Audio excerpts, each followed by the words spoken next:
En pleine épreuve éliminatoire, Léo Ornusson a craqué et a voulu quitter Top Chef. Le candidat est revenu sur cette séquence riche en émotions pour Télé Loisirs. Les choses se sont corsées dans Top Chef pour cette 5e soirée. Pour les 100 ans du concours du meilleur ouvrier de France, les candidats encore en lice ont dû affronter plusieurs pointures sur différents défis. Alors que la brigade de Glenn Viels est qualifiée à l'issue de la première épreuve, les autres chefs ont dû envoyer certains de leurs protégés en épreuve éliminatoire. CIST donc Alban pour l'équipe bleue, et Victor et Léo pour l'équipe violette qui se sont confrontés pour sauver leur place dans le concours culinaire de M6. Si CIST Victor qui a été éliminé, Léo s'est fait une belle frayeur en voulant claquer la porte en pleine épreuve.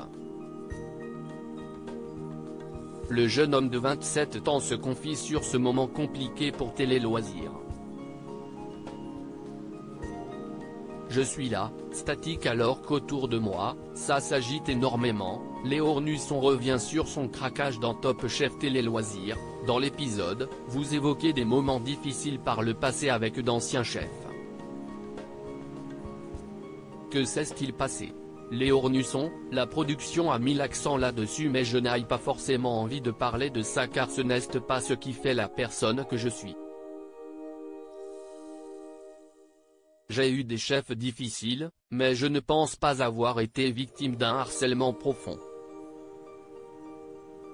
Ce n'est pas traumatisant non plus.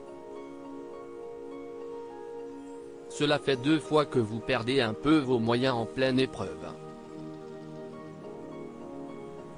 Quand je suis désarçonné comme je l'ai été la semaine dernière et cette semaine, si est-il lié au fait que je suis très exigeant et que je n'ai pas envie d'envoyer un truc nul au jury.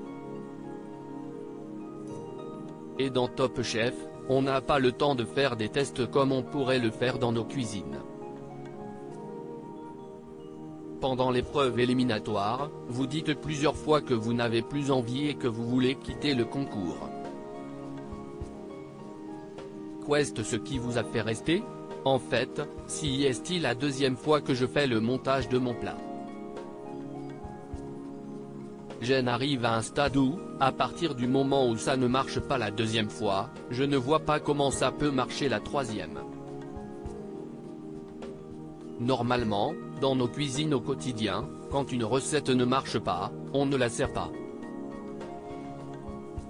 Mais si est différent quand on a un H32 heures devant nous et qu'on se rend compte qu'on ne peut pas reprendre à zéro l'idée sur laquelle on était parti. À ce moment-là de l'épreuve, je me dis que soit je n'en vois rien, soit j'en vois quelque chose de médiocre. Autour de moi, ça s'agite énormément. Alban est très suivi par son chef, Victor va vite. Tout va très vite et moi, je suis là, statique, parce que je ne sais pas trop où je vais, avec ce feuilletage qui déconne. Et là, il y a un petit déclic et je me dis que si est faisable, qu'il n'y a pas de raison. Je me suis mis dans mon truc. Il y a un petit moment de flottement où j'ai besoin de prendre 5 minutes pour être concentré et repartir. Ce qui est très compliqué avec les caméras. Top Chef 2023, Paul Perret agacé sur le moment par le craquage de Léo. Avez-vous repensé à Mallory Gapsi, saison 11, qui avait été rattrapée de justesse par Michel Saran et Hélène Darroze après avoir quitté une épreuve? Je m'en souviens très vaguement. Mais ça me fait surtout penser que ça arrive à tout le monde.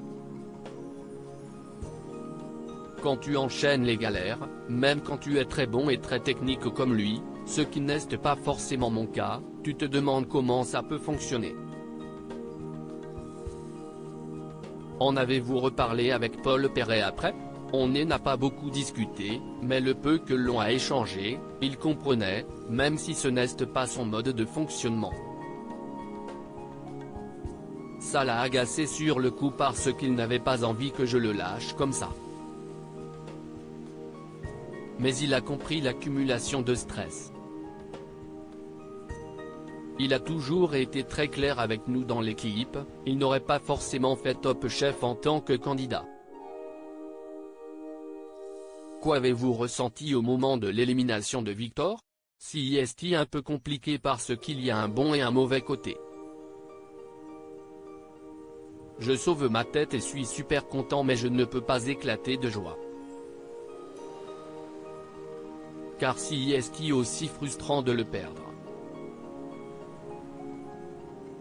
C'était vraiment un bon camarade. Pensez-vous qu'elle soit méritée? Je ne sais pas. On ne voit pas les plats des autres, on ne les goûte pas non plus. Mais la vis des mofs, qui sont les gens les plus pointus en cuisine, a valeur.